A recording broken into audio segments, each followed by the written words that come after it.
வணக்கம். ஆகாஷ்வாணி திருச்சிராப்பள்ளி. மாநில செய்திகள் வாசிப்பவர் சாந்தி ரமேஷ். தலைப்புச் செய்திகள். எதிர்க்கட்சிகளின் அமளி காரணமாக மக்களவை பிற்பகல் 2 மணி வரை இன்று ஒத்திவைக்கப்பட்டது. நாட்டின் புதுப்பிக்கத்தக்க எரிசக்தி திறன் இதுவரை 272 ஜிகாவாட்டாக அதிகரித்துள்ளது என்று மத்திய அமைச்சர் திரு பிரல்ஹாத் ஜோஷி மாநிலங்களவையில் தெரிவித்துள்ளார். தமிழக அரசு கல்விக்கு உயர் முன்னுரிமையுடன் திட்டங்களை நிறைவேற்றி வருவதாக முதலமைச்சர் திரு மு க ஸ்டாலின் கூறினார். பறவை காய்ச்சல் முன்னெச்சரிக்கை நடவடிக்கையாக கோழி இறைச்சியை நன்கு சமைத்து உட்கொள்ள மாநில அமைச்சர் திரு மா சுப்பிரமணியன் அறிவுறுத்தியுள்ளார். தமிழ்நாட்டில் வாக்காளர் பட்டியல் சிறப்பு தீவிர திருத்த பணிகள் இன்று நிறைவடைகின்றன. இனி விரிவான செய்திகள். எதிர்க்கட்சிகளின் அமளி காரணமாக மக்களவை இன்று பிற்பகல் 2 மணி வரை ஒத்திவைக்கப்பட்டது. மக்களவை இன்று கூடியதும் அவை நடத்தும் அலுவலர் திரு PC மோகன் கேள்வி நேரத்தை எடுத்துக்கொள்ள முற்படுகையில் காங்கிரஸ், திரிணாமுல் காங்கிரஸ், திமுக உள்ளிட்ட எதிர்க்கட்சிகள் அவையின் மையப்பகுதியில் குழுமி கோஷங்களை எழுப்பின. அவை சுமூகமாக நடைபெறவும் கேள்வி நேரத்தை தொடரவும் எதிர்க்கட்சிகள் ஒத்துழைக்க வேண்டும் என்ற கோரிக்கைக்கு செவிமடுக்காமல் தொடர்ந்து முழக்கமிட்டவாறு எதிர்க்கட்சியினர் காணப்பட்டனர். இந்த அமளியினூடே மத்திய கால்நடை பால்வளத்துறை இணையமைச்சர் திரு SB சிங் பாஹேல் துறை சார்ந்த கட்டமைப்பு மேம்பாட்டு நிதி தொடர்பாக பதிலளிக்க முற்பட்ட போது கூச்சல் குழப்பங்களால் அவரால் பதிலளிக்க இயலவில்லை. இதனையடுத்து அவை முதலில் நண்பகல் வரை ஒத்திவைக்கப்பட்டது. மீண்டும் மக்களவை கூடிய போது பல்வேறு அமைச்சர்கள் துறை சார்ந்த செயலாக்கங்களை சமர்ப்பித்தனர். தொடர்ந்து 2026-27 ஆண்டிற்கான நிதிநிலை அறிக்கை மீதான விவாதத்தை அவை நடத்தும் அலுவலர் எடுக்க முற்பட்ட போது எதிர்க்கட்சியினர் மீண்டும் குரல் எழுப்பினார்கள். அப்போது குறுக்கிட்ட அமைச்சர் திரு கிரண் ரிஜிஜு நாடாளுமன்றத்தின் மதிப்புமிகு நேரம் எதிர்க்கட்சிகளின் செயல்களால் வீணாவதாகவும் அவை நடவடிக்கைகளை தொடர ஒத்துழைக்க வேண்டும் என்றும் வலியுறுத்தினார். ஆனால் எதிர்க்கட்சிகள் தொடர்ந்து அமளியில் ஈடுபட்டதால் மக்களவை பிற்பகல் 2 மணி வரை ஒத்திவைக்கப்பட்டது. இதனைத் தொடர்ந்து நாடாளுமன்ற வளாகத்தில் இன்று செய்தியாளர்களிடம் பேசிய அமைச்சர் திரு கிரண் ரிஜிஜு மக்களவை நடவடிக்கைகளுக்கு தொடர்ந்து குந்தகம் விளைவிப்பதால் அவை மாண்பிற்கு உரிய மரியாதையை வழங்காத எதிர்க்கட்சிகளின் மனப்பாங்கு வெளிப்படுவதாக குற்றம் சாட்டினார். காங்கிரஸ் கட்சியை சேர்ந்த பெண் உறுப்பினர்கள் ஆளும் கட்சியினரையும் தாண்டி பிரதமரின் இருக்கை அருகே நெருங்க முற்பட்டது முறையற்ற செயல் என்றும் அவர் குறிப்பிட்டார். காங்கிரஸ் உறுப்பினர்களின் நடத்தை குறித்து பிஜேபியை சேர்ந்த பெண் உறுப்பினர்கள் மக்களவைத் தலைவரிடம் கடும் புகாரை அளித்திருப்பதாகவும் அவர் குறிப்பிட்டார். எதிர்க்கட்சி உறுப்பினர்களின் நடத்தை நாடாளுமன்ற ஜனநாயகத்திற்கு விரோதமானது என்றும் திரு கிரண் ரிஜிஜு கூறினார்.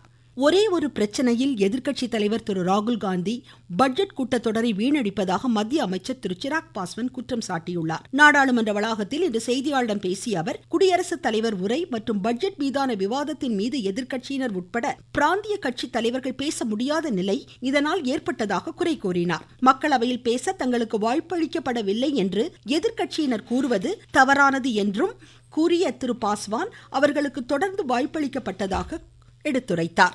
தேசிய ஜனநாயக கூட்டணி அரசின் சிறப்பான கொள்கைகளால் தேசிய நீர்வழிகளில் 146 மில்லியன் டன் சரக்கு கையாளப்பட்டு சாதனை படைக்கப்பட்டதாக மத்திய கப்பல் போக்குவரத்து அமைச்சர் திரு சர்பானந்த சோனோவால் கூறியுள்ளார். மாநிலங்களவையில் இன்று கேள்வி நேரத்தின் போது இதனை தெரிவித்த அவர் உள்நாட்டு நீர்வழிகளில் கடந்த 10 ஆண்டுகளில் மொத்த முதலீடு 1700 கோடி ரூபாய் என்றும் ஐக்கிய முற்போக்கு கூட்டணி அரசின் காலத்தில் இது வெறும் 183 கோடி ரூபாயாக இருந்ததாகவும் குறிப்பிட்டார். தற்போது 111 நீர்வழிகள் செயல்பாட்டில் உள்ளதாகவும் இதனால் தளவாட போக்குவரத்திற்கான செலவு குறைந்துள்ளதாகவும் அமைச்சர் கூறினார். கப்பல் சுற்றுலா 480% அதிகரித்துள்ளதாகவும் பயணியர் போக்குவரத்து எண்ணிக்கை 5 லட்சமாக உயர்ந்துள்ளதாகவும் அவர் தெரிவித்தார். கலங்கரை விளக்க சுற்றுலாவும் குறிப்பிடத்தக்க அளவு அதிகரித்திருப்பதாக திரு சோனோவால் எடுத்துரைத்தார். நாட்டின் புதுப்பிக்கத்தக்க எரிசக்தி திறன் இதுவரை 272 ஜிகாவாட்டாக அதிகரித்துள்ளது என்று மத்திய புதுப்பிக்கத்தக்க எரிசக்தி துறை அமைச்சர் திரு பிரல்ஹாத் ஜோஷி கூறினார். மாநிலங்களவையில் இன்று கேள்வி ஒன்றிற்கு பதிலளித்த அவர் சூரிய மின்சக்தி திறன் 136 ஜிகாவாட்டாக உயர்ந்துள்ளது என்றார். உலக அளவில் தற்போது இந்தியா 3வது பெரிய எரிசக்தி உற்பத்தி நாடாக உருவெடுத்துள்ளது என்றும் அமைச்சர் குறிப்பிட்டார். பிரதமரின் வேளாண் சூரிய சக்தி மின் திட்டம் ஊரக பகுதிகளில் பெரும் வரவேற்பை பெற்றுள்ள நிலையில் அதனை தத்தம் பகுதிகளுக்கும் விரிவுபடுத்த மாநிலங்கள் கோரிக்கை வைத்துள்ளதாகவும் அமைச்சர் குறிப்பிட்டார்.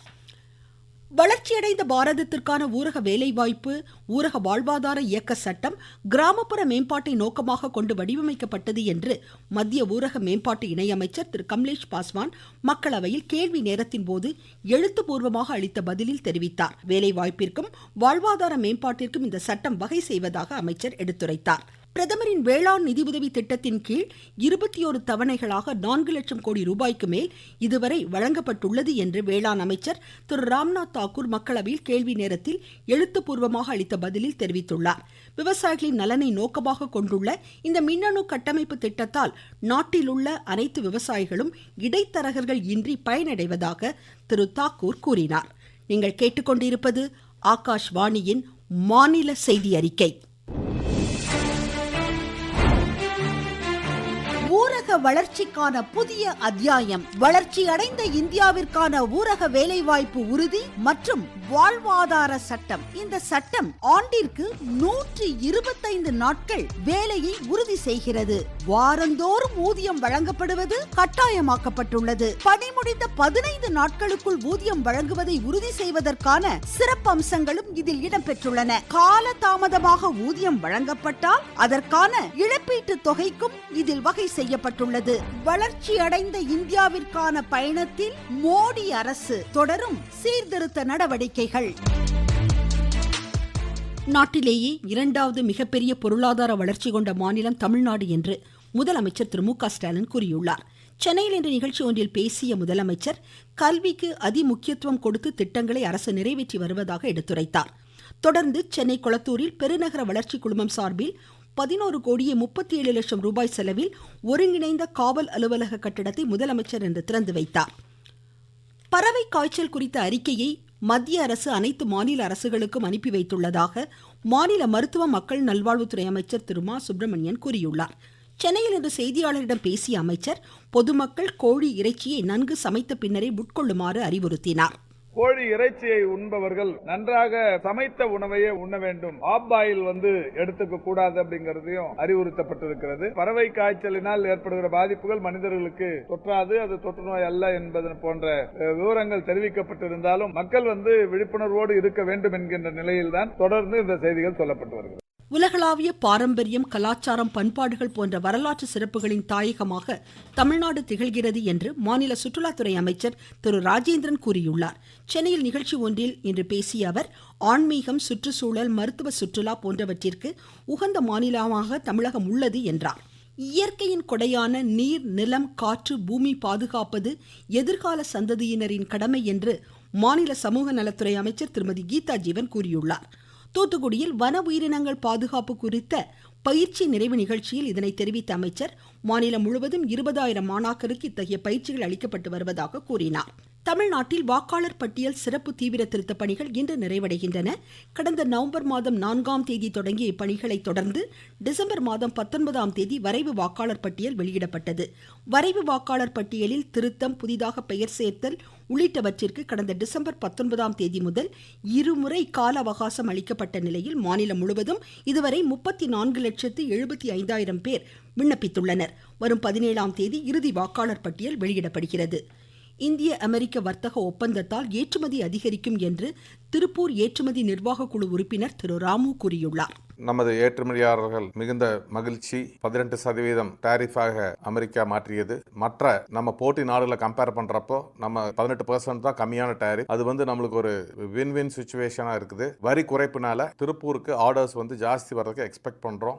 நெல்லை பொருணை புத்தக திருவிழா இன்று தொடங்கி 12 நாட்கள் நடைபெறும் என்று எமது செய்தியாளர் கூறுகிறார். நெல்லை மாவட்ட நிர்வாகம் சார்பில் 9வது பொருணை புத்தக திருவிழா இன்று தொடங்கி மாநகராட்சி எதிரே உள்ள வர்த்தக மையத்தில் 12 நாட்கள் நடைபெறுகிறது. வரலாற்று பெருமைகள், கலை இலக்கிய பெருமைகள் ஆகியவற்றை அனைத்து மக்களும் தெரிந்து கொள்ளும் வகையில் புத்தக திருவிழா ஏற்பாடு செய்யப்பட்டுள்ளது. சுமார் 115 முன்னணி பதிப்பகங்களைச் சேர்ந்த 1 லட்சத்திற்கும் மேற்பட்ட புத்தகங்கள் இந்த புத்தக கண்காட்சியில் இடம்பெற உள்ளது. நெல்லையிலிருந்து திருமலைக்குமார். டெல்லியில் நடைபெறும் ICC உலகக்கோப்பை 2020 கிரிக்கெட் போட்டியில் நமீபியாவிற்கு எதிராக 157 என்ற வெற்றி இலக்குடன் விளையாடும் நெதர்லாந்து சற்றுமுன் 16 ஓவரில் 3 விக்கெட் இழப்பிற்கு 129 ரன் எடுத்துள்ளது.